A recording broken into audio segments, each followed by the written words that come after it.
Hello, my dear 12th Standard Ultra Legend Warriors. Are you ready to kickstart your 12th Standard preparation with me, Shreyas, your Physics Master Teacher, on VN Light, the channel in English medium for all the JEE as well as the NEET aspirants. So, kickstarting the Physics Ultra Legend series. Ultra Legend is a long-term series for all the students who want to prepare for your JEE or NEET 2023.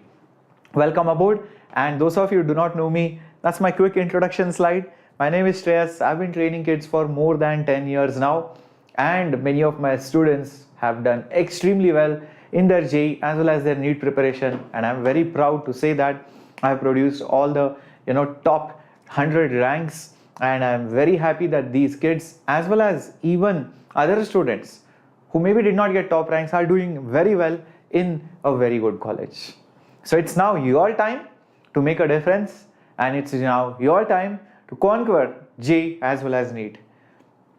So Aisha, this series for physics specially will be concept problem. And since we have done quite a few lectures last year in the Pathfinder, this will complement that series, so that series plus the Ultra Legend will be like a very good comprehensive package. I won't obviously be repeating the same things, but it will try to attack physics in a very different way. Alright Aisha. Hi Tanushri. Hello Sheikh Ithris. Welcome. Jaivan, nice to see you back. Hello Indusha. Hello Draw and Draw. Hello everyone. Hello Shivendra. Let me just get you guys up on the screen, because you guys are putting up all the hearts, and all the love that you're showering needs to be seen by the entire world. Hello Anutama. Hello Samuel. And let me tell you, those of you who are joining in new to the channel, you will also find my previous year playlist right over here. If you go to the playlist tab and just probably go down right over here, JEE NEET JEE NEET 12th Standard. There is maths, physics, chemistry, everything. So if you go ahead and click on 12th Standard, you will see a beautiful playlist over here. Do this before studying 12th, and then the 12th Standard playlist right from electrostatics, magnetism, AC to semiconductors, communication systems. Everything is there. So we'll try to complement it. We'll not try to repeat the same thing, else it will get monotonous and it's of no use. It's just like wasting the time. So there is no harm in watching the recorded classes of the last year also, let me tell you, and that is also for both JEE as well as NEET aspirants. Hello Niroj, thank you guys. Hello Charu, hi Rishita, hi Samuel. I hope I have taken everybody's name as much as I can see. Hi Nishita, hi Kripa, hi Shrikant, hi Mohaddin, hi Kailash, hello Babu. I completed moving charges and magnetism. Is there any lag in my portion? No, it's going great. Okay. So watch the Ultra Legend, and wherever you need help, Kailash Baskar, take the help from Pathfinder series. Okay. So for JEE 2023 or NEET 2023, remember we have 4 to 5 months. We have to finish the syllabus by October, max to max November. So that is what the target is right now. I will try to complete it by October or max to max November. Okay? Not beyond that. So I hope you have hit the like and the subscribe button, because that's the only way you'll be getting the important notifications and my future lectures, or else you will miss the classes, and I don't want you to miss the class. And the best thing to do is attend a live class. If you're not able to do so because of some reason, watch the recorded class, no problem. Now let's start with electric field and the concept of flux in today's class. Right? Are you guys ready? So let's start. Okay. Now, why have I chosen this topic? Because I feel we should approach electrostatics a little bit differently. And also, most of you would have gone through the basic stuff like electric charges. What are they? We know that charge is a fundamental property of a particle. It can be positive or negative, and it is expressed in coulombs. And the charges themselves are responsible for forces between two or more charges. Two charges are same type, then they will repel. Two charges are opposite type, then they will attract. Now, what is this concept of field? You would have seen electric field, gravitational field, magnetic field.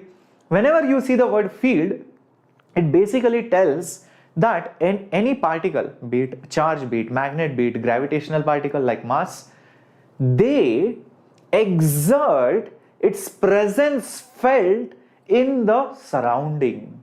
It makes others know that, hey, listen, I am here. Hey, listen, I am this much mass. Hey, listen, if you stand there, I'm going to exert a force on you. It's like, a surrounding influence that it creates. So that is basically field. Now let's say for example, one student is very, very short-tempered. Very, very short-tempered. And then one of your friend tells you, hey, listen, you know that guy Pandu over there? He's very short-tempered. Oh, is it? Really? Yeah, he's very short-tempered. See, he's sitting in the class. I'm like, okay, fine, let me see. So what you do is slowly you go into the room. He's very angry, short-tempered. Anything, your drop of a hat, he becomes angry. Slowly go into the room and see what is he doing. You show his face, he looks like this. He's getting angry. You'll be like, okay, let me not disturb him, I will just go back. You are not going to poke his face or poke him, and you are not going to shake him and like, hey, are you short-tempered? He will punch you. You're just going to slowly look, what is he doing? And the look that he's going to give, that's it. That itself is scary. You're just going to walk away. Same way, a charge can exert force on another charge, right? A charge can exert a force on another charge, right? How do you know that? And also, a charge gets to know somehow the moment you place any other charge that, okay, this much force I need to exert. How does the other charge know that there is another charge? How does this charge know that there is another charge? How does any other charge know that there are charges there? That means even without the charge, there must be something which tells, hey, there are charges here, there. That information is basically the field.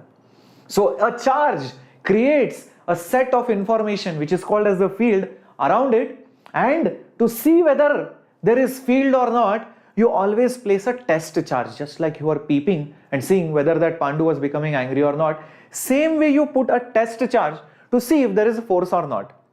So the test charge, how big should it be or how small should it be? It should be very small.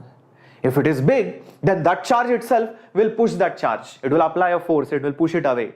It will change something in the system. It will create its own field. So you will put a test charge which is very, very small. It is very, very small. Everybody agree with this? So a test charge should be so small that you place it in front of the other charge so that you calculate whatever you have to, and from that you can notice how much field is being experienced. So okay, let me just get things on the screen. If we have, a charged body, this is a charged body or particle or mass or whatever, and I want to know what is the field here. This is a point P, the point at which the field has to be calculated. This is the point at which the field has to be calculated. It is at some distance. From this body. What you do is you place a test charge. So I'm just going to put a test charge over here. This test charge always has to be positive and infinitely small. Why positive? Because that's the standard. Because somebody will say, I will put positive. Somebody will say, no, I will put negative. Then people will start debating which charge should we put, positive or negative. You don't want that fight to happen. And physicists, scientists, researchers never want fights between scientific community. So they always make standards. And we have chosen a standard of positive charges. Everybody with me? Alright. Yes, these are very important things, practical maths. Ashwin, no bacha, the classes won't be sufficient. You have to practice. Watching these lectures will help you gain the momentum. You have to watch more Pathfinder lectures and practice and do the assignments and give the tests. Then you can clear JEE Mains. Just don't watch lectures. You have to practice. Now, that you realize that this test charge should be infinitely small. The way we define the field, so the field is basically defined as the force acting per unit test charge. The force acting per unit test charge. Hence, the value of the field, by the way, the symbol of field is capital E. E is the symbol of field, and it is the force acting per unit charge. That means the force per unit test charge. So let me assume that the test charge is, let's say, Q. So I will have to put Q over here.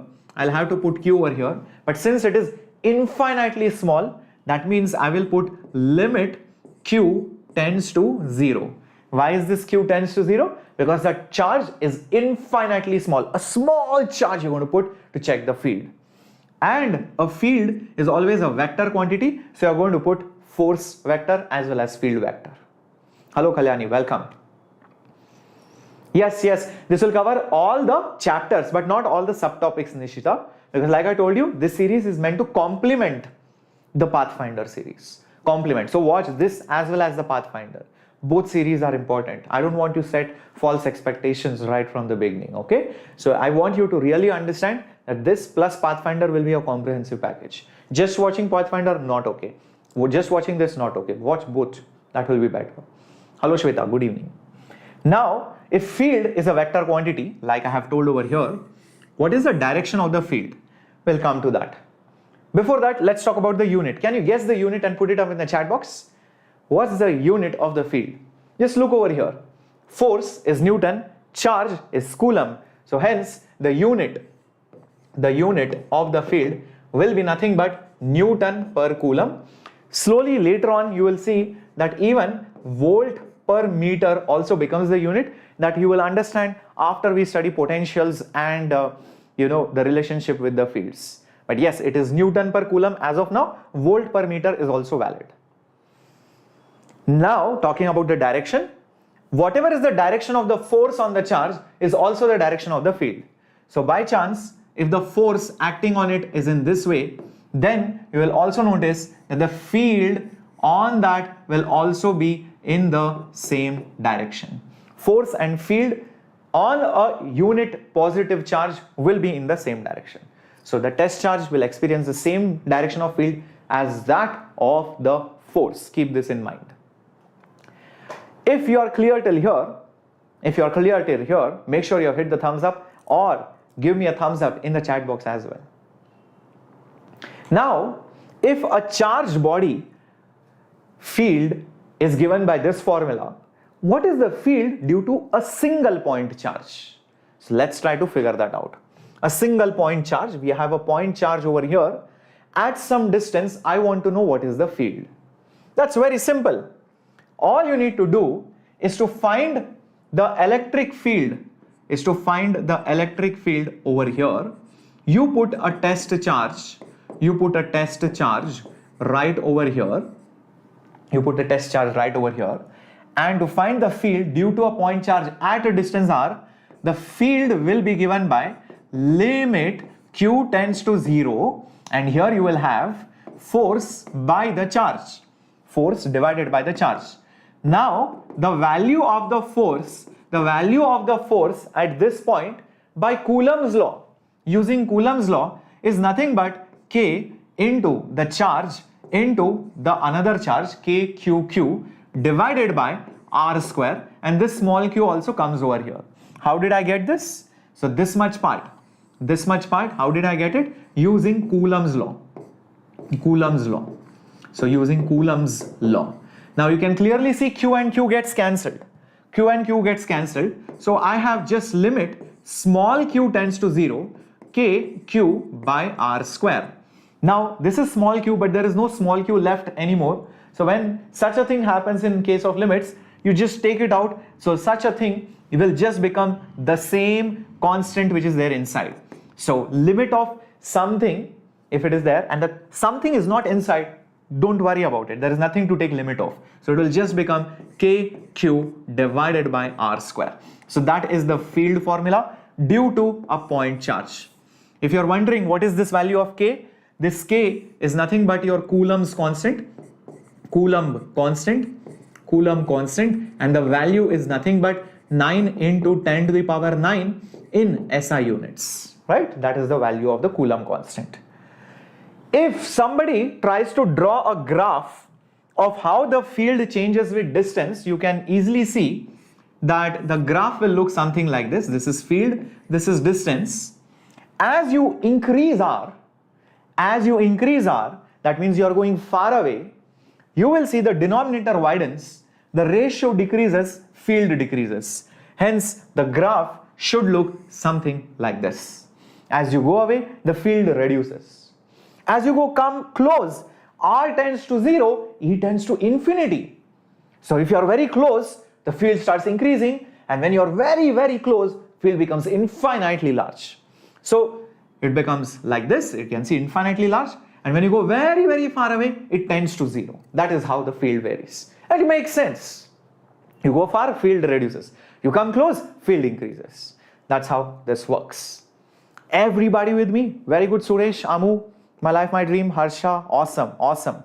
Keep the chats flowing, guys. I love to see your chats. Don't be silent. I love you all. Okay, great. Now that you realize that, okay, sir, this is how we find out the field, you might be interested, sir, what is the direction of the field? Well, the direction of the field is very simple, guys. If it is a positive charge, it is away. If it is a negative charge, it is towards, inside. And it makes sense. How? Use little bit of logic over here.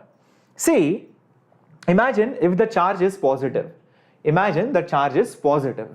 If I put a test charge, here, test charge is always positive. Positive, positive, repel. So positive, positive repels means the force will be this way. Hence, the force and the field will be like this. If you put a test charge here, then the test charge always has to be positive. So positive, positive repels. So hence, force and the field will be like this. So no matter where you place test charge, the field will always be outward from a positive charge, symmetrically distributed. If you take a negative charge, then what happens? If you put a positive test charge, always test charge has to be positive. So there will be attractive force. That's why the field will be inwards. You put a positive test charge here, the field will be inwards. You put a positive test charge here, field will be inwards, because the force will be always attractive. So attractive fields inwards, repulsive fields outwards. That's how it works. If you are cool with this, let's solve a very easy and simple problem. And here it comes. Oh, but before that, let me not forget to tell you about force and field. Okay, now that you realize what field is and what is the field due to a point charge, the last point that I need to make before going to that problem is, what is the relationship between field and force? Imagine at some point P, there is an electric field which is E over here. There is an electric field. This is the field due to some charge. Field due to some charge. Now, at that point, let's say you actually place a charge. How much charge? Let's say Q. What will happen? The field is not because of this charge. This field is because of somebody else. Some other body has made that charge. So what will this charge experience? This charge will experience force. Now you might ask, sir, what is the amount of this force? Simple. Field is force per unit charge. So force will be field into the charge. Hence the value of this force will be the charge into the field. This is the formula. Now keep this in mind. If you have electric field going like this, and somebody takes and places a positive charge in such a field, if somebody takes a positive charge and places in such a field, the force acting on the positive charge will be parallel to the field. Force is parallel to the field. Obviously, force will be parallel to the field because Q is positive, E will be in the direction of the force. But if you take a negative charge, then what will happen? Then what will happen, guys? Come on, tell me. Don't worry, Domati, Swarupa, just follow. Don't worry about how many lectures I will take. Don't worry about how many things will happen. Just go with the flow. I know everything. Your job is to just follow me blindly. It will be anti-parallel, correct. So the force is anti-parallel to the field. That's how it works. Things like electron or any negative charge, the force is anti-parallel. Positive charge like a proton, same direction as the field. It will never happen at an angle. It will never happen at an angle. Keep this in mind. Great. And you can use Newton's laws after this, like F is equal to ma, F is equal to kx, whatever you want to use, you can use afterwards. Alright. So let's start with some questions, my warriors. And here it comes. The first question is up on your screen.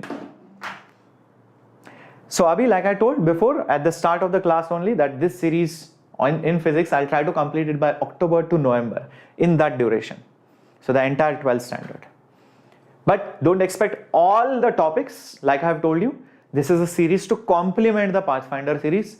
I'll be tactfully doing those important things conceptually, problem solving wise, which is important for JEE and NEET. Yes, but it will cover variety of things. Almost you will see everything out here. But yeah, it will be a complementary series. Babu MK saying C. What about others? Abhi saying opposite. Right. Oh no, that's for the previous one. What about this one? Is it 2 times, 1/4 times, 4 times, or same? If the distance of a point charge is doubled, how many times should the charge be changed so the field at the new point is same as the old one? Try to understand. Try to understand this. See, if you have a charge over here and you are at some distance, let's say r, and at this point you experience some kind of field. Now, the second time what you are trying to do is you are moving away. You are moving at a distance of 2r. Now, at a distance of 2r, I still want the same field. How is that possible? Well, look at the formula of the field. The field formula is nothing but k into q divided by r square. Now, if somebody doubles the value of r, what will happen? If somebody doubles the value of r, then the value of r square will become how many times? 4 times. Everybody agrees with this? R, if you make it double, 2 square is 4. If you make it triple, it will become 9 times. If you make it 4 times, it will become 16 times. So if you make it double, it will become 4 times. That means to keep this guy same, obviously the ratio should be same. That means if denominator increases 4 times, the charge should also increase 4 times. Hence, that's the answer. Yep. 11th, I'm covering it in Legend series. This is 12th standard series, bacha. Yesterday, I started with 11th, Shamsun. Just check it out. It's there yesterday's lecture only. So guys, you should explore a little bit, okay? Instead of asking all these things, you know how to explore YouTube. You guys are smart. Come on, guys. Your generation X or whatever. Yeah, kids. So you should just explore the channel. It's all there out here. Great. So this is how you are going to do this. Moving on to another question. A charged block is projected on a rough surface with speed v0. The value of the coefficient of the friction if kinetic energy of the block remains constant. Lamis theorem, more of maths. It's basically sine rule, bacha. You will learn it in trigonometry or triangles. It's the sine rule. And vector addition is cosine rule, if you know it very well. Okay? So no need of knowing Lamis theorem for physics. It's not needed also. In some very rare, one question will be there somewhere. So our Lamis theorem used here. No need. You check all the papers of JEE Mains, JEE Advanced. Hardly, not even one question I remember where you need Lamis theorem. Unnecessarily it is taught. You can do it by normal trigonometry resolution and all of that. So what about this question? Read it carefully and you will understand kinetic energy remains constant. Kinetic energy means half mv square is constant. If half mv square is constant, that means the speed is constant. If the speed is constant, then what is the acceleration? Come on, put it up in the chat box. Don't give me the final answer, it's okay. Just tell me this. If kinetic energy is not changing, that means it is going with constant speed. So what should be the acceleration? 0. Very good. If acceleration is 0, that means the net force is 0. Now you'll be wondering, sir, what are the forces acting on it? If you observe carefully, you will realize there is one mg force downwards. There is obviously one normal force acting upwards. Because of the electric field and the charge on it, there is an electric force given by QE acting this way. QE acting this way. To compensate that, there must be a frictional force this way, which is Fk. Fk is nothing but mu n, and normal force is nothing but mg. So mu mg frictional force is acting exactly opposite to the electric force. Since the net force is 0, hence the kinetic frictional force will be balanced by the electric force. Hence it is nothing but mu mg will be q into E. The question says what is the coefficient of friction? So mu will be nothing but QE divided by mg. That's the final answer. Just check this out. Is it option A? Yes, it is. What a beautiful way of combining little bit of energy concepts, little bit of free body diagram, Newton's laws, and then obviously you have friction, and finally electrostatics. So these are combinational questions. Very good Abhi, very good Kanan, very good Sai, very good My Life, My Dream. Awesome, awesome Bhanu Teja. Very good Chaitali. Awesome. Keep it up, keep it going. Now, let's move on to the next part. Electric field superposition. Teja, KVPI exam is cancelled. Why are you asking that question? It's no longer there. Okay, you're preparing or maybe living in a different world. KVPI is not there. Okay, so move on. It's JEE now. Okay, JEE, CET, NEET. That's all you need to concentrate on. So, electric field superposition. So, imagine guys, imagine that there are many charges. And each charge will apply some kind of field. So what will the net field at that point be? It's like telling your mom tells you, don't go with him. Your dad tells you, sit over here and do your homework. Your friend tells, come, let's go and play cricket. Teacher tells, complete the journal. You will be like, sir, who all do I listen to? Mom is telling this, dad is telling this, my friend is telling this, teacher is telling this. Imagine somebody who listens to everyone. That's what charges do. So imagine there is a charge Q1 and at certain point over here, it creates some field E1. Then there is another charge over here, Q2. At this point, let's say it creates a field E2. Then maybe there is another charge over here, let's say Q3. At this point, it creates a field E3. Now, there could be many more such charges. At this point, this is also applying something, this is also applying something, this is also applying something. So what will this point do? This will experience all the fields. In fact, it will experience a resultant field. Exactly. Exactly. Thank you, Harsha.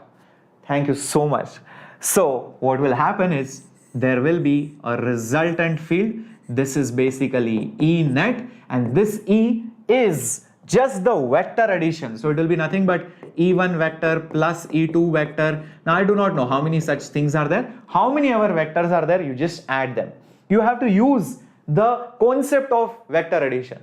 So you would have learned polygon law, right? Polygon law of vector addition. So this becomes your resultant vector.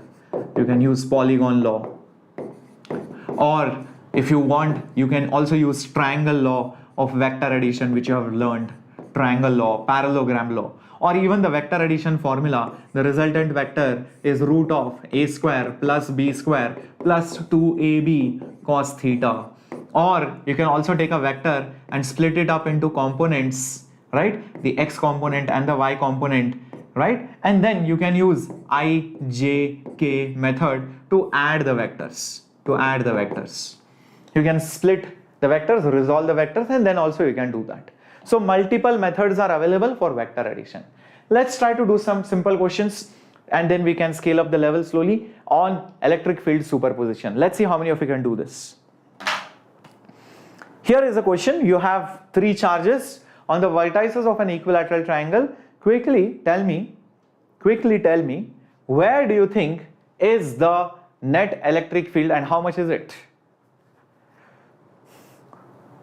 Coco VFX, there are some VFX effects which have happened now. So because of which you are seeing my hair color black, okay? So that time there was some filter, so that's why it was red. Then now there is new VFX. Okay, many of you are saying option C. Wow, fabulous. You guys have some presence of mind. You guys did not go into calculations. It's very obvious. Why is it 0? Because simple thing, guys. Minus 2q at this point will apply a field here. This minus 2q will apply a field here. This minus 2q will also apply a field here. All the fields are same in magnitude, but they are symmetric. One is here, one is here, one is here. 120 degree, 120 degree, 120 degree. So they will definitely cancel out each other. They are symmetrically placed. If there are 4 vectors, 1, 2, 3, 4, equal angles, if they make, they will cancel. So hence the answer is 0. Moving on to the next question. 2 point charges, 20 and 80, are 10 centimeters apart. Where will the electric field strength be 0 on the line joining the charges from the 20 microcoulomb charge? Let's try to do this. Coco VFX, watch my lectures, join my batch. I'm teaching the 12th standard JEE students, right? So just join the batch. Even a NEET student can join my batch, no problem. You can, even there is a NEET batch as well. Obviously, very good teachers are teaching over there. Join the batches and start from the basics. Attend my micro courses. Watch my lectures. That's all you need to do. Be sincere, be systematic. That's all, guys. For NEET 2023, JEE for NEET 2023, that's the 12th standard students. In a week, I'll try to come 2 times only for the next 3 weeks. After that, I will increase my frequency. Please understand, dear. I have to also look after the JEE Advanced students who are going to pass out now.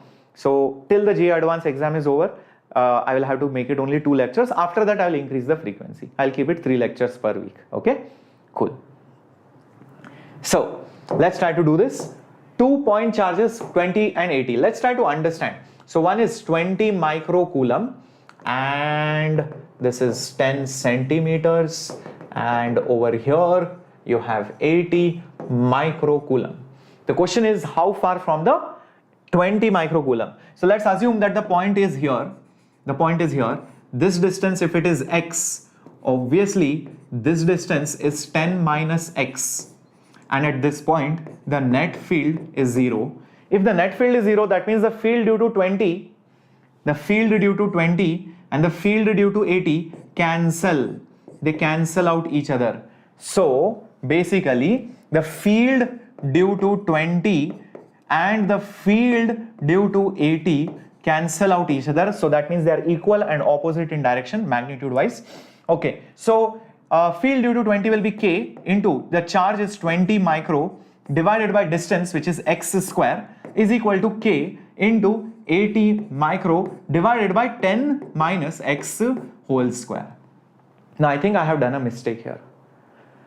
I think, okay, I might have done a mistake here.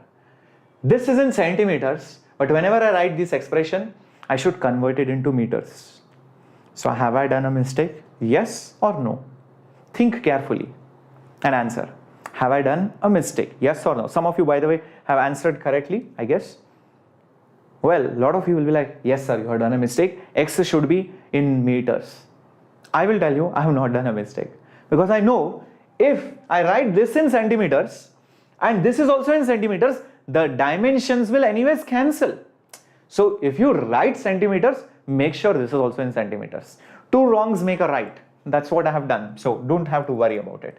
K goes off, mu goes off, 0 goes off, and you will just see 1 by x square is 4 by 10 minus x whole square.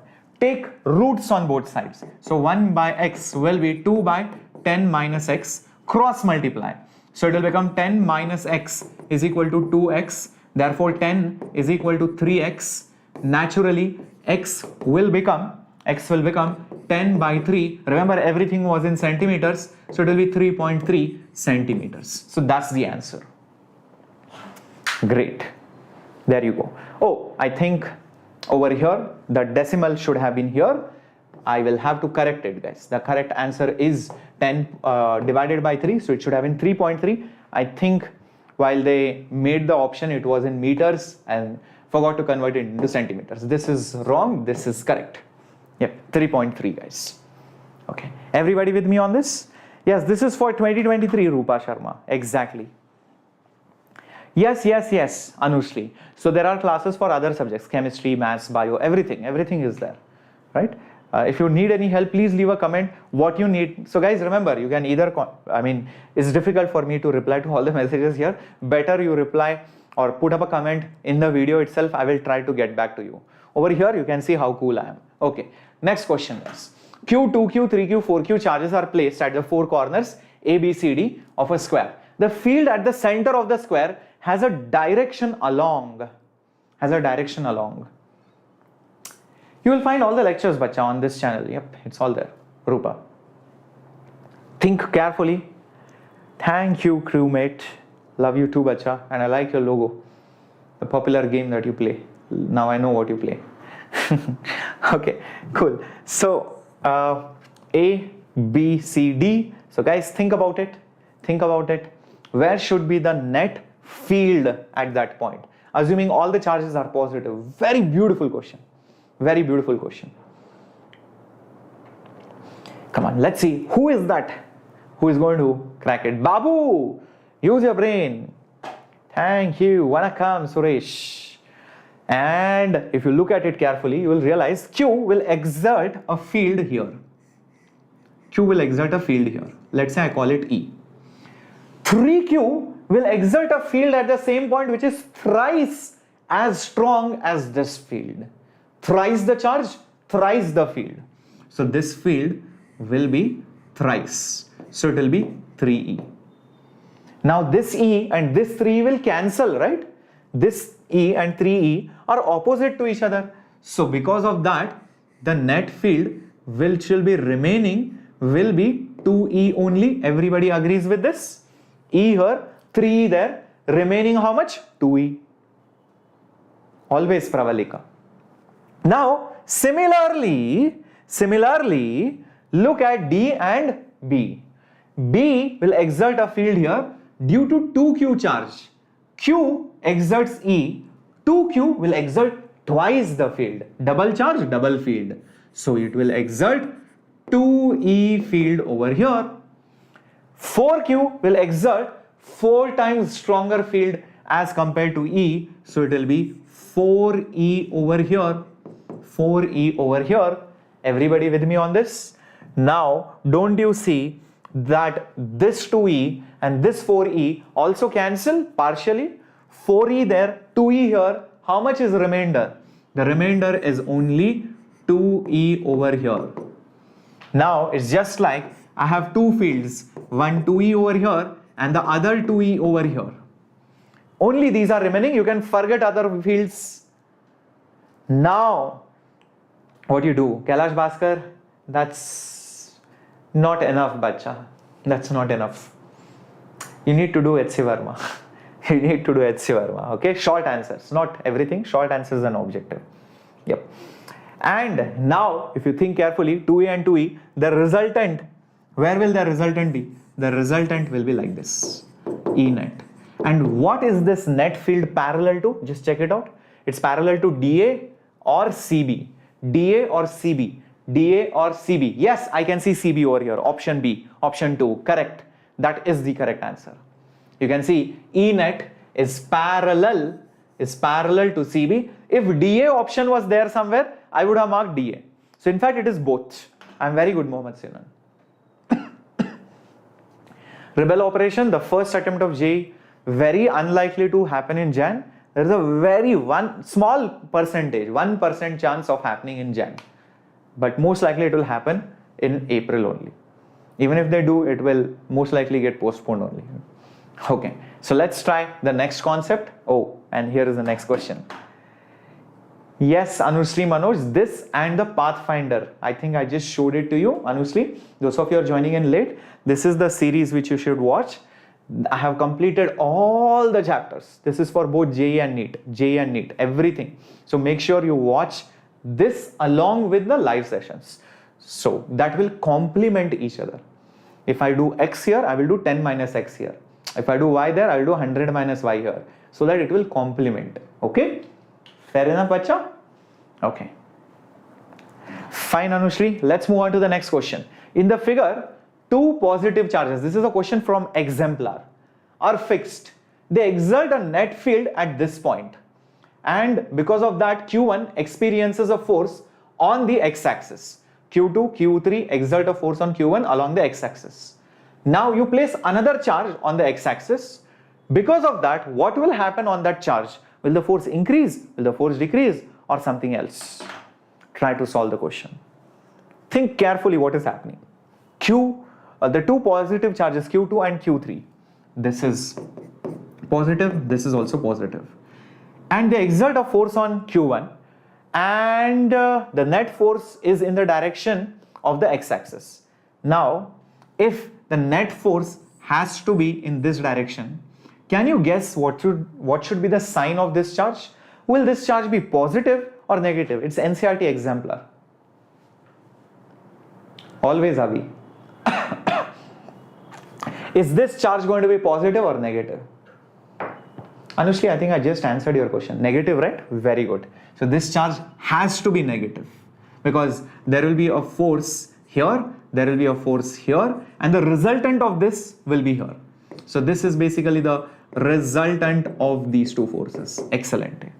Now think, if Q1 is negative charge and it is already experiencing a force here, now placing another positive charge, if a positive charge Q has been placed here, this positive will further attract this negative charge.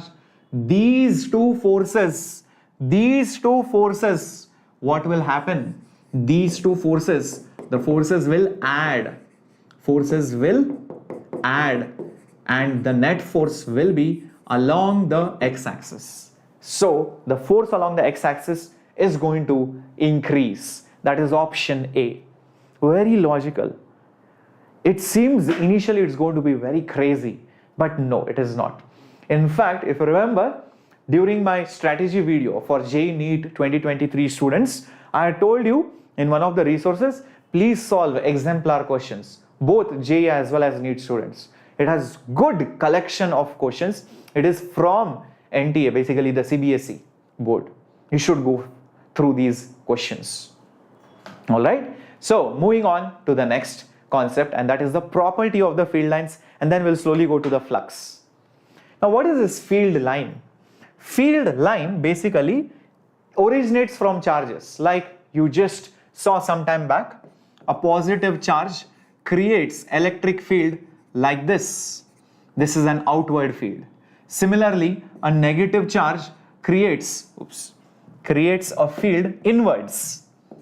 But remember, it is quite possible that the field lines may not be straight lines, it can be curved lines if many charges are placed. If many charges are placed, the field lines will be curved. So usually a field line might look like this. It might look like this. These are electric field lines. Electric field lines. This represents something called as a non-uniform field. Non-uniform field. Whereas these lines over here represent something called as uniform field, where the field lines are equally spaced, their spacing is not changing. What is the significance of the spacing, you might ask? Well, if I tell you, in the case of a point charge, as you go away, lines are closely packed. Here you will see the field is strong. Here you will see there is a strong field. Here you will see there is weak field because they are spaced little bit far away. So weakness is induced when the field lines go away. Is that clear, guys? Everybody with me on this? Awesome, awesome. Number two thing that you should know. If I have one charge over here, and if I have some more charge over here, this charge, if it produces some lines, when it's more positive, it will produce more lines. It will produce more lines. So the number of field lines are directly proportional to the charge, or always directly proportional to the charge. More the charge, more the field lines which will come out of it. Keep that in mind. Another important thing that you will always see is whenever you have a positive charge, the field line will always originate from the positive charge.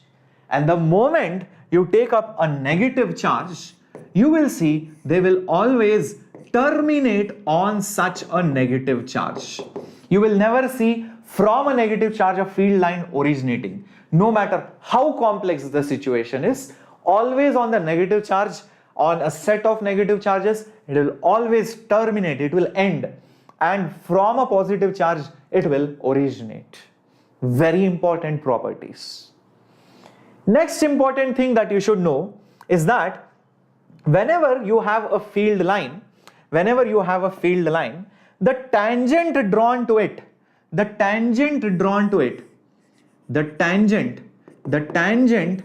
gives you the direction of the force. Now the tangent can be drawn this way or this way. Now depending on whether it's a positive charge or a negative charge, the force can be either this way or that way. Instead, I will say the field is always along the tangent. The field is always along the tangent drawn to the curve. So if I draw a tangent here, I will see that the field is in this direction. Yeah, but the value of the field here and the value of the field here will not be the same. Now that also means that if I by chance draw a field line like this and like this, that is illegal. It is not correct. You cannot intersect the field lines. So field lines don't intersect. Very, very important property, because if they intersect, then it will have two directions, which is not possible. How can the field be here as well as here at the same time? And these are resultant fields. These are not superimposed fields, these are resultant fields. No, that is not possible. Because there can be only one unique tangent that you can draw. You cannot have two tangents, just like in derivatives you would have seen. You cannot have two tangents which can be drawn at the same time. Then that curve is non-differentiable.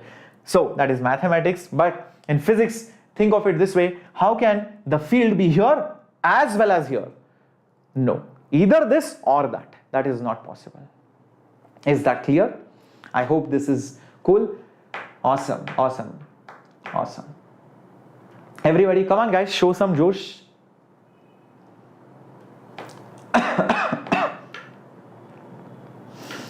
Yeah, Maruthiri, how about this? Why don't you leave a comment after the session ends? I will definitely reply to you about what books you can use for NEET.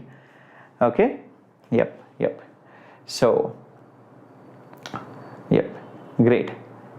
Legend batch, Harun, it will be again around November, December time or approximately. All right. Now I have put up all the properties over here just for your benefit, and I have also written it in a very nice form, but here I have explained it. It's also the same thing. You will be getting all the notes in the PDF form in the Telegram channel. Make sure you're a part of the Telegram channel. Let's solve some questions. What do you guys say about this? Figure shows the electric lines of force emerging from a charged body. If the electric field at A and B are E and EB, then, and if the distance between them is R, then compare EA and EB. Compare EA and EB. Come on, straightforward. Sidhu, because you are legendary people, no, you guys are legends. That's why. Legends and ultra legends. Legends are 11 standard, ultra legends are 12 standard. A, very good.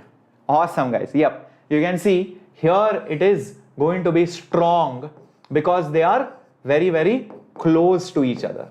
Here you will see it will be weak because they are very, very far away from each other. Hence the field at B is less.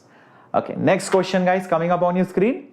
Show the field lines of two like charges, like positive, positive, negative, negative. How will it look like? Now, if you think about it, let's say for example, I take one positive charge and another positive charge. Now, Ideally, if this charge was not there, okay, assuming that this charge was not there, ideally this charge will create a field something like this, right? The field will be something like this. If I had another positive charge here and this was not there, then the field lines would look somewhat like this, Now if both are there, the problem is they will intersect. Intersection not allowed. So what will happen? These field lines will bend. What will happen? They will bend. So you have this positive charge here and you have another like charge over here. Remember, these field lines which are trying to intersect, they will bend so that they do not intersect. And what you will see is these field lines will go like this, as if they are being pushed away. It's like they don't like, oh my god, who is that guy types. I don't want to be close to him. Same way, even these field lines will probably go like this. So this is how the field lines will look like. They will not intersect each other, right? So I have a beautiful diagram, I think, to show that. Look at this, positive. By the way, negative and negative will also look exactly like this only. And you see, charges are always originating from the positive charge. They are terminating at infinity because there is no other negative charge here. They never intersect. You can see the field is absent, nearly absent over here. It's becoming zero. It makes sense because if you stand at the center, the field due to this guy and this guy will cancel over here. So that's why it's zero. Field strength is zero over there. And if you want to see the positive negative charge, this is how it is. Look at this, completely different. The fields start from a positive charge and end at a negative charge. They follow the simple rules. And they again are bending, but they never will intersect each other. You can see it's very strong here in this region because the field lines are closely packed. As you go far away, their spacing increases, the density reduces, the field value also will reduce. So that's what you can see from these diagrams. So that's why drawing field lines is very important. Now, talking about conductor. Yes, that's a dipole. Yes, Amu. Amu, for 12th board exam, you will need something more apart from these lectures, because 12th board will require how to write the answers. These lectures will build your concepts. It is required, but it is not sufficient for boards, because for boards, you will have to write down and practice NCERT and all of that. And we are more of a JEE and NEET channel, much more than boards. Okay. Kala Selvan is asking, sir, please teach lessons except new lessons in Pathfinder series. Kala Selvan, I have a question for you. You first tell me how many chapters I have left in Pathfinder series, number 1. Number 2, if you feel that I have left something, then what I will do, I will invent new chapters. I will invent new physics and I will teach you those chapters. Okay? Fair enough, bacha? Cool. So, electric field of a conductor. Now, what is a conductor? Conductor means it has free electrons. Simply put, conductor means it has free electrons for motion. Free electrons for motion. Now, the moment it has free electrons for motion, example like iron, aluminum, copper, silver, they have free electrons. These electrons are charged particles. The moment they experience some kind of field, they experience force and they start moving. Example, imagine this is a conductor. Imagine this is a conductor. Obviously, there are many electrons in it. Electron, free electrons. They can move very easily. Now, imagine somebody applies a field. Imagine somebody applies a field. This electron will be like field. That means force. Force is Q into E. Q is E itself and electron has negative charge. Hence, the force acting on the electron will be exactly opposite. The force on that electron, magnitude wise will be nothing but charge, which is E, into E. Now each charge will experience some force, so the charges will start to move. So what you will see is the motion of charges in the conductor. When charges move, What is it called? Basic, guys, 10th standard you would have studied. If there is a conductor and charges are moving, what do you call such a thing? What is that phenomena called? Come on, guys, you know that. 10th standard, everybody has passed 10th standard. You should know this. If there is a charge, exactly, Teja, it is current. Very good. So it causes current. Now, if there is current, it will cause something else. It will cause something else. What will it cause? Current flowing through a conductor, I squared R, that's heat loss. It will cause heat loss. Resistance will be there. There is no such conductor with zero resistance. It will cause heat loss. Great. Now it causes heat loss. This is marvelous. This is like a magic stone to me. I want to heat the water in my bucket. You know what I'm going to do? Shh, secret. I will take a charged conductor and I will place it in the water. I'll place it in the water. What will happen? Charge is there. And I will apply some electric field from outside.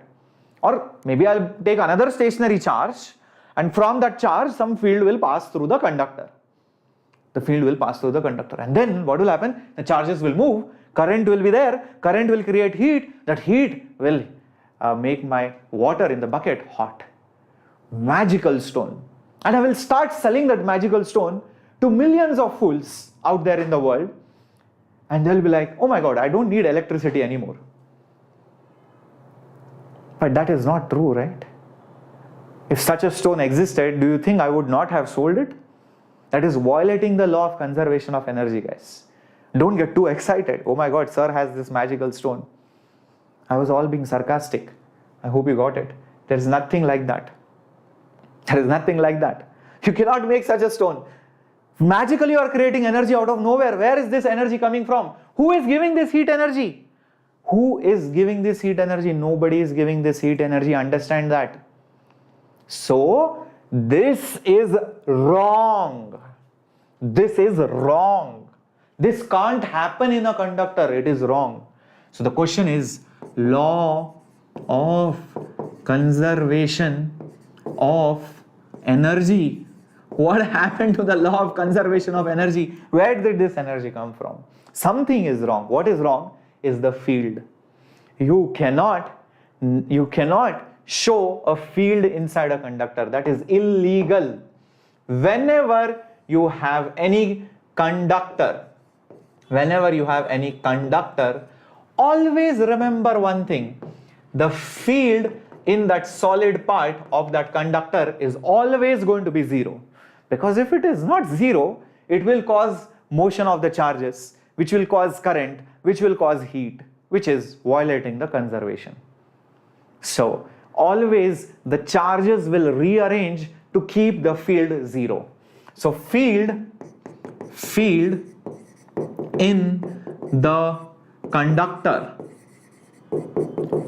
is absent and the charges align themselves to do so.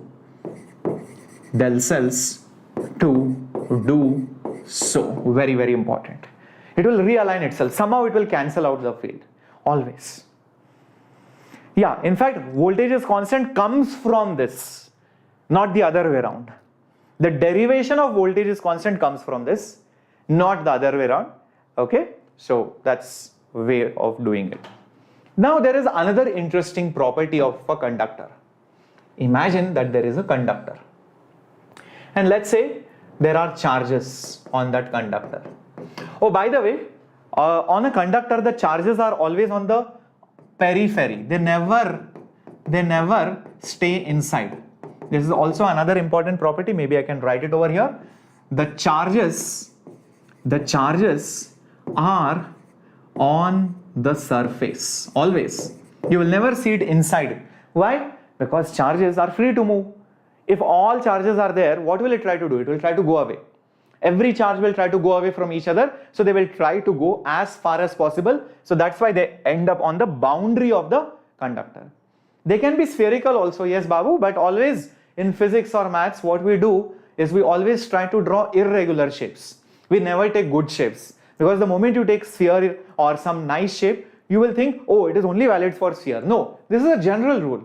When it is a general rule, how can you draw it for a sphere? You have to draw some random shape. Amoeba, always amoeba. No problem, Muniz, join in. Watch the replay later on. Now, important thing is that the field, imagine the field again. Let me show it over here. Imagine I show a field like this from a conductor. This is outside, this is inside. See, this is outside, inside. Inside I know the field is going to be 0. Inside I know the field is 0. This is the surface, correct? This is nothing but the surface of the conductor, that is outside. Now imagine the field is there like that. The field will have two components, obviously two components, one perpendicular, one parallel. This is the parallel, this is the perpendicular. Because of the perpendicular component, there will be a force like that. It will try to push the charge outside. It will try to push the charge outside. But the problem is it can't go outside. There is air. Air is not a good conductor. So the charge can't go outside. Everybody agrees with this? There will be two components of the forces. One here, one here. One here, one here. The perpendicular will try to push the charge outside. Can the charge go outside? No. Okay, fine. But there is a problem. What about this parallel component? Oh, that parallel component will push the charge along the surface. So E parallel forces the charges along the surface.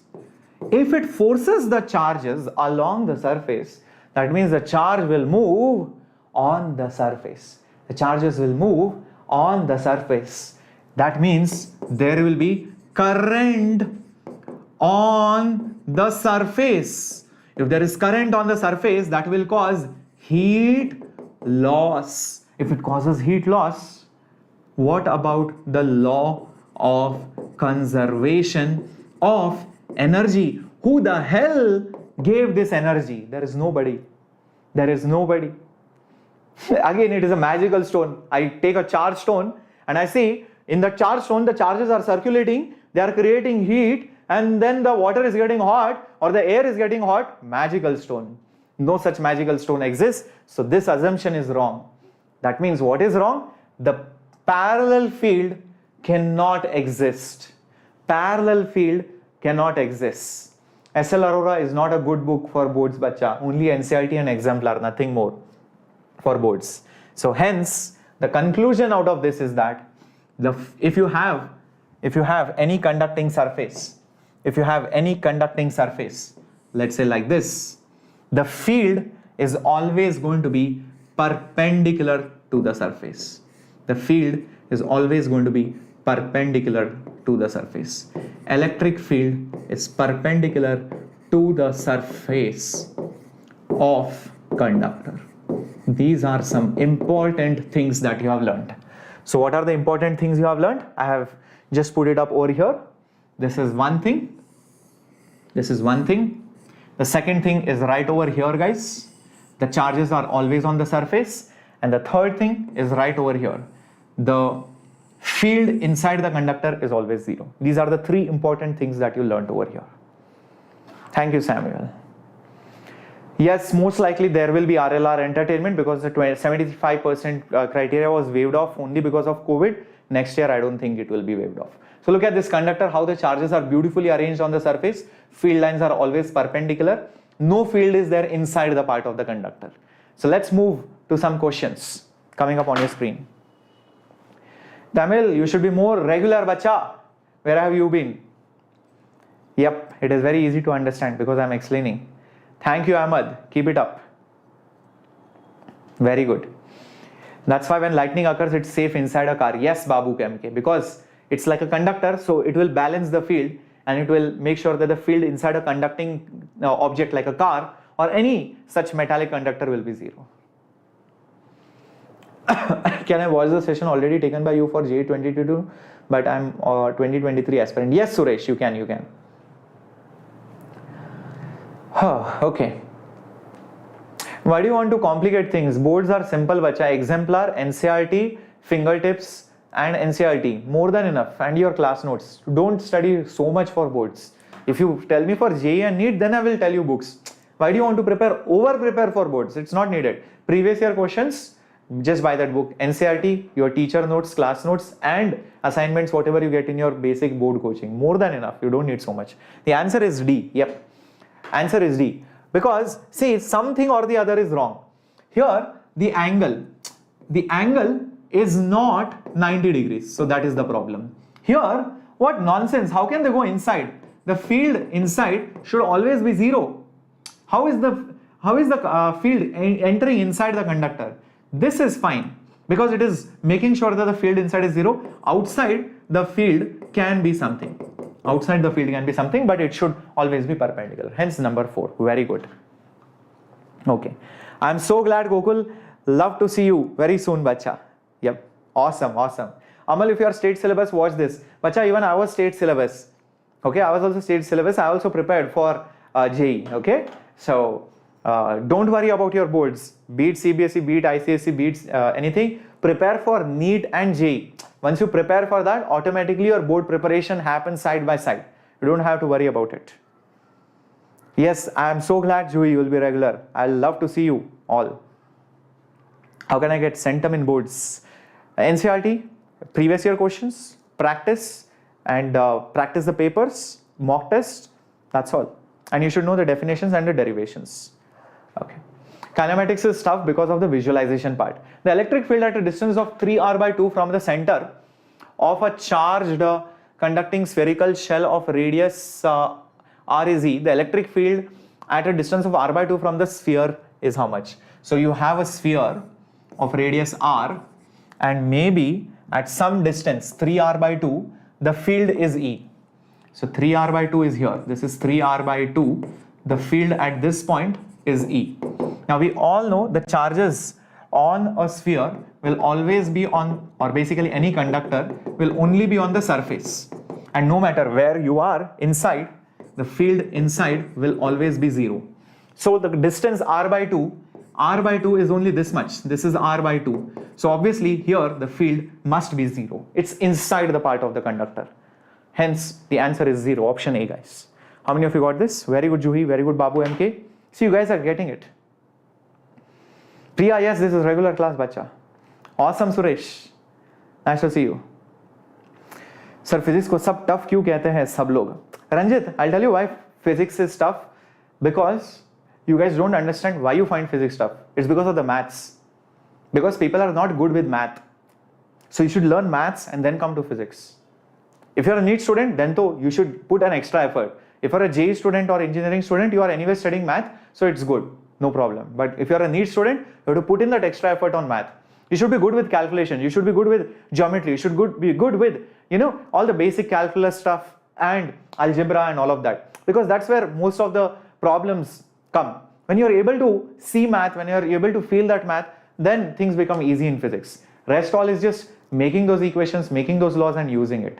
So physics has concepts. Maths is that language where you write the physics. And when you amalgate both of them, you get a beautiful problem solution. Okay, now let's come to the last part of today's class, guys, and that is called as flux. Juhi, if you are NEET wale, basically you just need to go through basic maths chapters. Even if you are in Vedantu, you will see that I have made sure that there are courses for basic maths. There is a course for just graphs. There is a course for just trigonometry and algebra and all of that. There is a course just for calculations, for all those things. There is a course just for calculus. So there are courses. If you attend these classes, you will get a hang of all these topics, and then you can watch all the physics classes. It becomes easy. So make use of these small micro courses facility. They are free of cost. Once you are a Vedantu student, all these access is free. No, we are not talking about Gauss today. That's the best part. We are only talking about a flux. So what is flux? Flux is flow. See, the meaning of the word flux is nothing but flow of something. Volume flux. How much volume of the liquid is going. Children flux, student flux, vehicle flux, meaning how many vehicles are flowing through this. How many students are going through this. electric flux means how many field lines are going through it.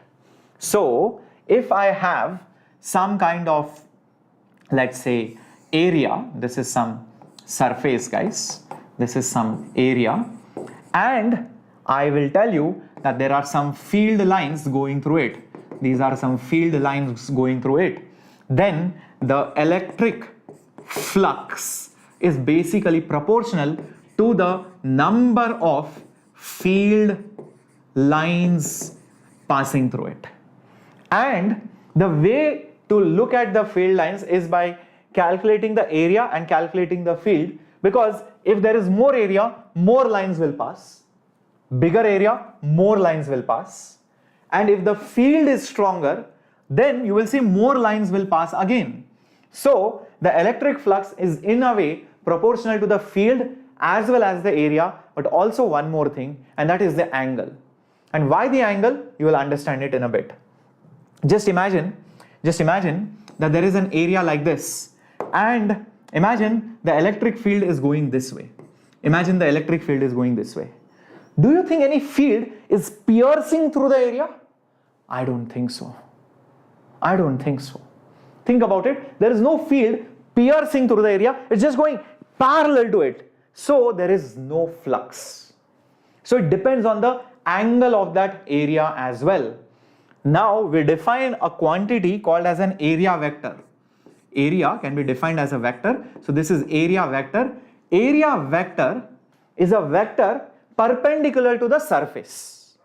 Perpendicular to the surface. So A bar is basically an area vector, and area vector is basically perpendicular to the surface.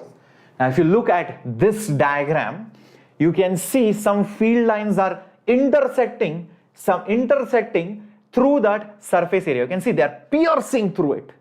They are piercing through it. So the flux of the electricity, the flux of the electric field is given by electric field into area into cos of theta. What is this theta? Theta is the angle between, I don't know whether you can see this, let me just mark it over here. This is your area vector. Area vector, you can see it is perpendicular to the surface. And this over here is your electric field. This is your electric field. This is your area vector. This is your theta. This is your theta. I hope you guys are able to see it. Okay, I think you might not be able to. Let me just mark it over here in a different color. This is your theta. I hope now it is clear. Yep. Now, why is it cos theta? Very good question, bacha. Very good, MD. See, if you take area vectors cos theta, area vectors cos theta, that means the area vector will come along the field. Area vector will come along the field. That means if area vector is along the field, the surface is perpendicular to that. That means I am referring to this surface. I am referring to this surface. Will this surface that I have drawn, the one behind, will it encounter flux? Yes, you can see that flux is cutting through it. But if you take area vector's sign component, if you take area vector's sign component, area vector is like this, then the surface will be like that, surface will be like that, and the field is going like this, exactly like this diagram.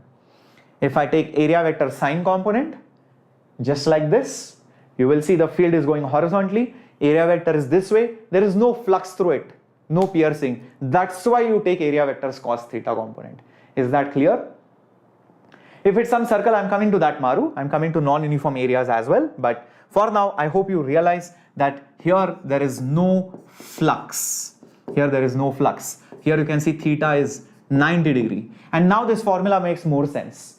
If angle between area vector and electric field is 90, cos 90 is 0, no flux through it. Okay. How it passes through some area? It's an imaginary area or a real area.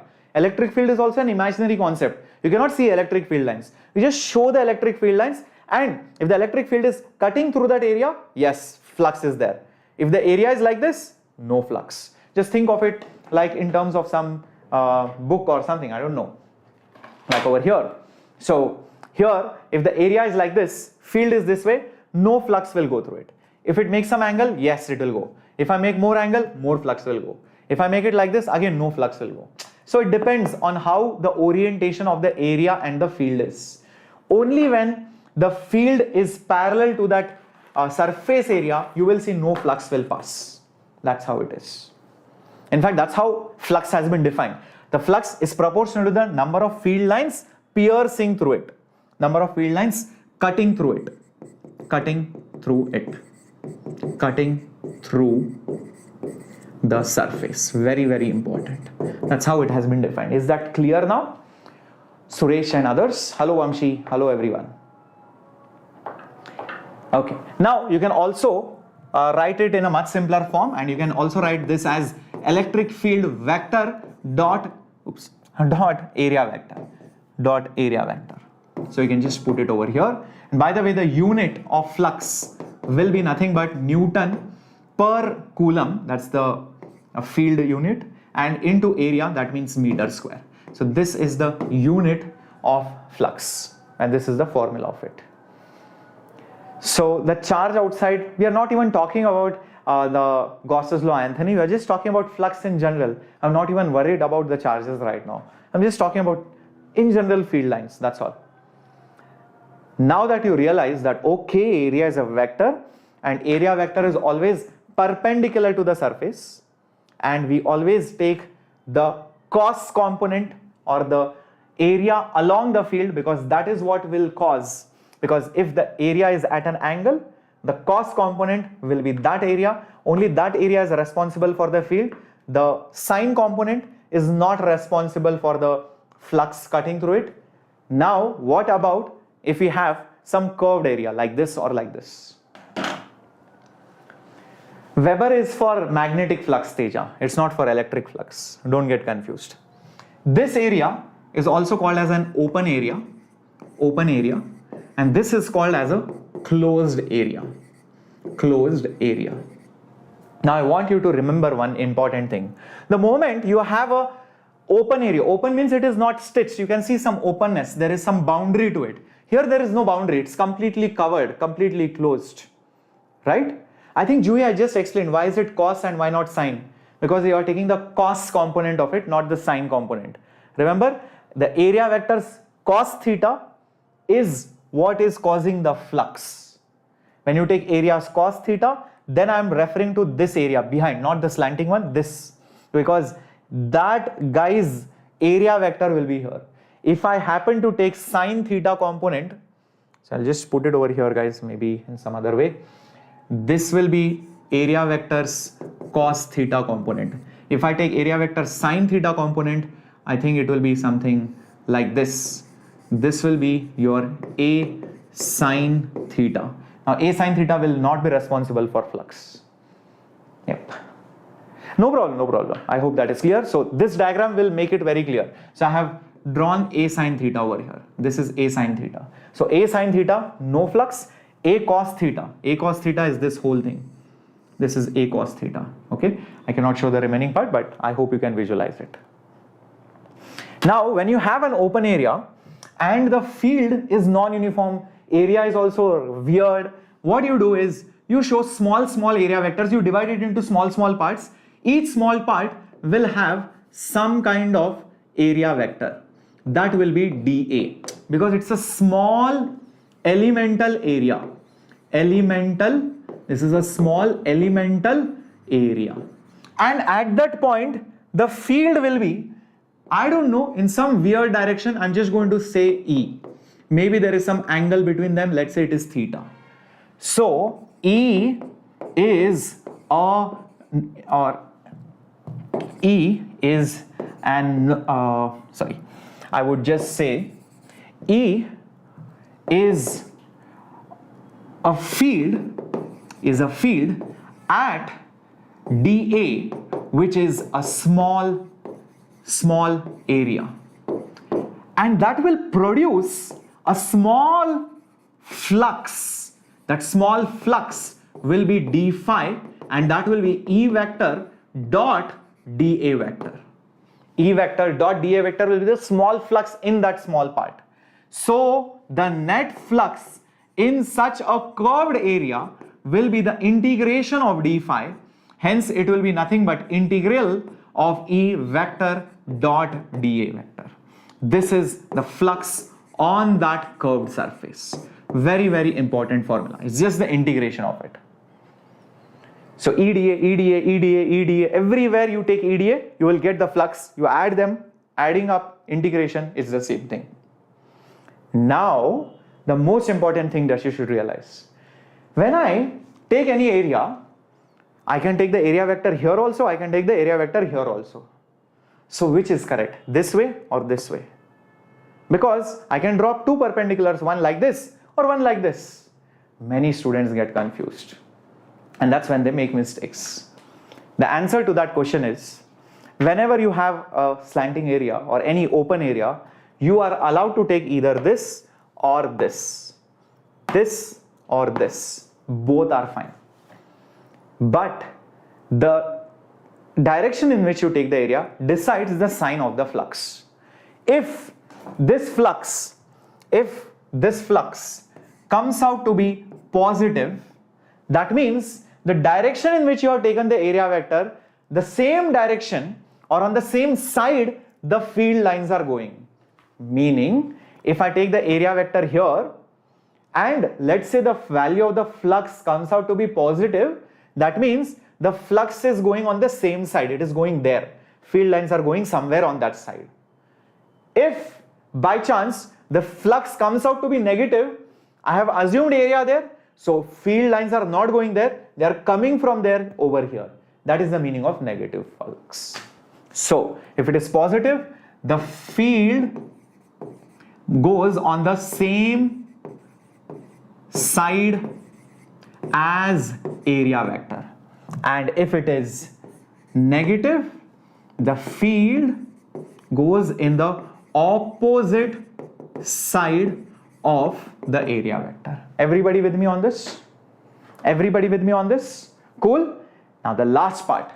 The limits of that point will depend on what area you are taking, whether it's a cylinder, whether it's a sphere, whether it's a line, whether it's something else. So it depends from geometry to geometry, like in center of mass or moment of inertia.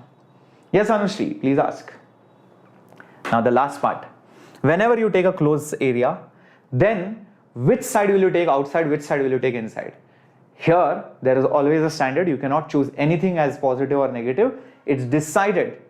Then outside is always positive. Outside area vector, you have to take the area vector outside. That is positive. You cannot take inside. So if you see some field line coming out, that will be positive flux. That will be positive flux. If you see the field lines coming like this, coming out of it. But by chance, you see some field lines going onto the surface, this is negative flux. Keep this in mind. Everybody with me on this? Okay, great. Sir, here we can take flux as flow. Yes, it is the flow of the field. It is the flow of the field, that's all. So these sign conventions you should know. You should know that for a curved surface or for any closed surface, you have to use integration. You cannot use E dot A. E dot A is only when the field is uniform. You can see this is uniform field, only then you can use this, or else you cannot use this. How about let's solve some questions. Last few questions coming up on your screen. Come on guys, let's get ready. Okay. How series for this ill? Meaning, I didn't understand. Uniformly charged rod, infinite rod. No. We will do it in the next few classes. Inside negative, outside positive. Yes. Outward. Don't say outside. Outward positive, inward negative. That's the better way, Suresh. Okay. Great, Vedika. Awesome.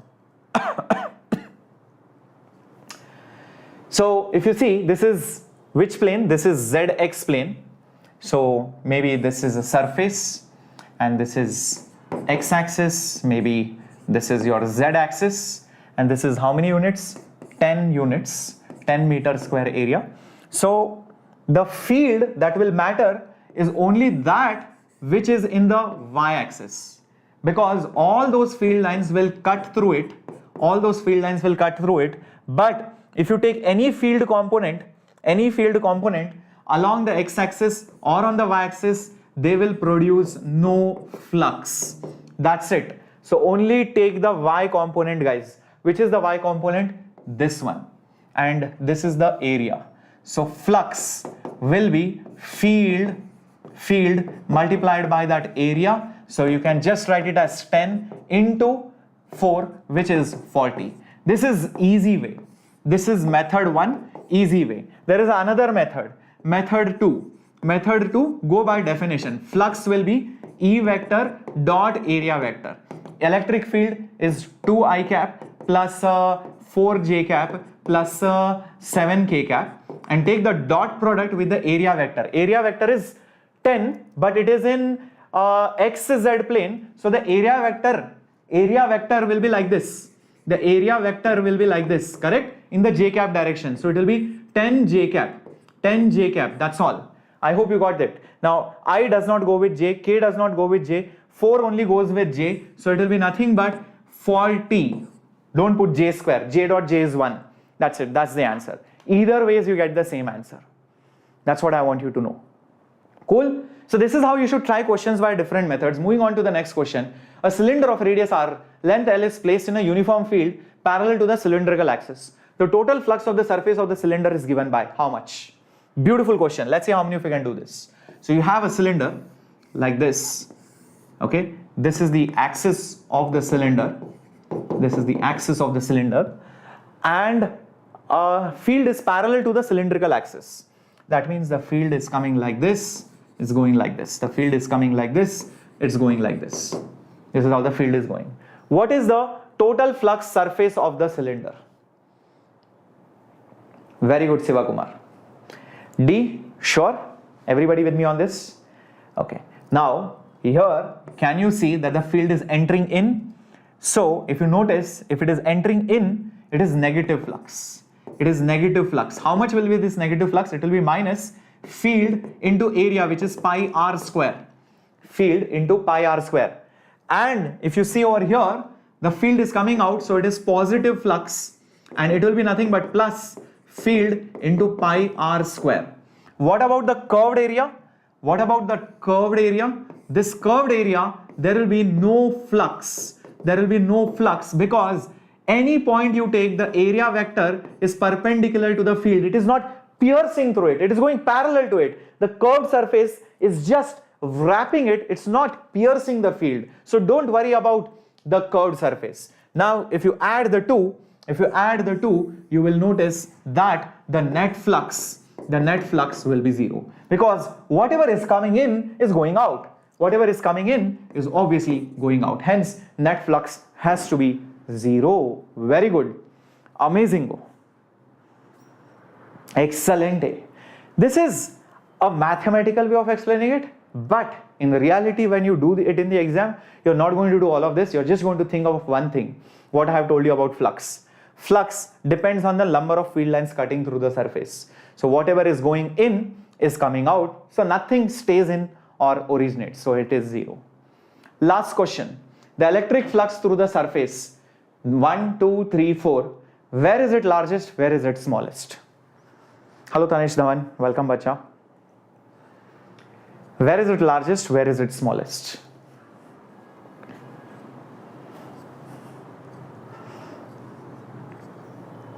Vedika saying D, Rishita saying D, Anthony saying same for all. Okay. What's the reason? Do I know Gauss's law? Maybe not. I don't know Gauss's law. I don't care. Don't do it by Gauss's law. See, many students do it by Gauss's law, which is also fine, but I want you to appreciate that this problem can be solved even without Gauss's law, just by the pure definition of flux. This charge will create some field lines. This charge will create some field lines. All charges will create the same number of lines because they are the same charge.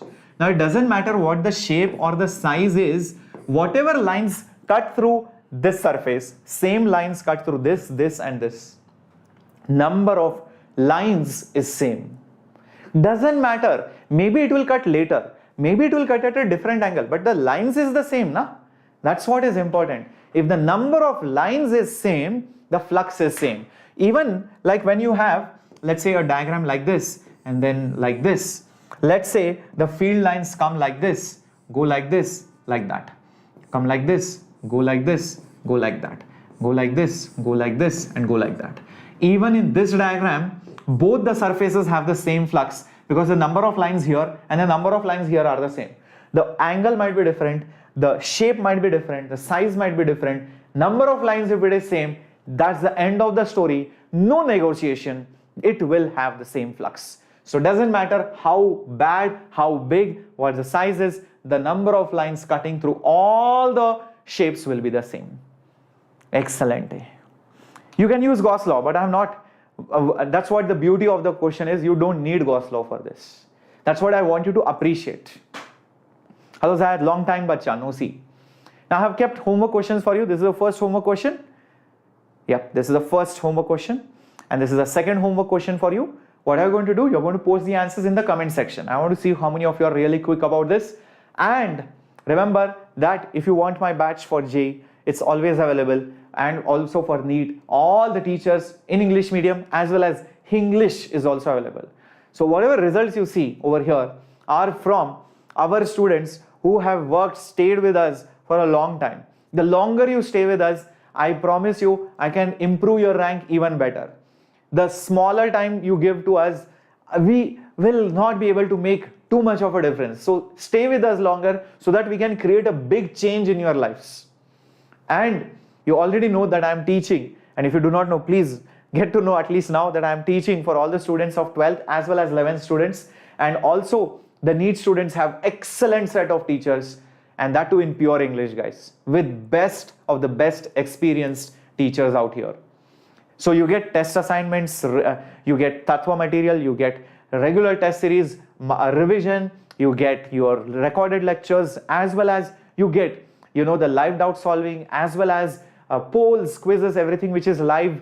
Also the interaction with the other students, class notes, everything is available for as low as just 8,100 rupees, both for JEE as well as NEET. You can just click here or click here. It will open up the NEET page or the JEE page. By the way, there is also a link in the description box. You can go ahead, check it out later on once the session is over. Let me just put it up over here. Let me see if I can get it. Yep, there you go. Yes. So while you're watching this video, guys, just go down, just click on this, and you can see my batches are right over here. And use my coupon code. I hope you know it. It is SHHPRO. Just click on any of these things. Like this is English batches for NEET as well as JEE. But you are 2023 students. You're going to click on this. So there you go. 8,100 and all these amazing teachers right over here. Don't worry about the batch joining dates. You can always change the batch anytime you want. I just write to week here and make sure you use my coupon code so that you can take my help as well. Like you can see multiple options. These are the live batches with additional benefits like hard copy of the material, and same way it goes on for JEE as well. Like you can see same price, and you have all your amazing teachers. You have an option of learning in English as well as English. All the amazing benefits depending on what you choose. Even the highest package over here is 1/4 or 1/5 the price of a regular offline coaching. And the experience that you get is amazing. If you are not sure about that batch, you can always join this batch, and then you can always upgrade to higher packages. It's completely on you. Like I said, we give complete freedom to the students. All right. So I hope you guys had a great time today, and I loved the first lecture today. I don't know about you. Please let me know in the comment section, and do not forget to post all your answers as well after the session is over. All right. So anything else you want to ask, please, you can ping me on Instagram or just leave a comment. I'm always there for you. And stay tuned by hitting the subscribe button, and yeah, go ahead, smash the like button as well. This was Captain Shreyas signing off. Hasta la vista.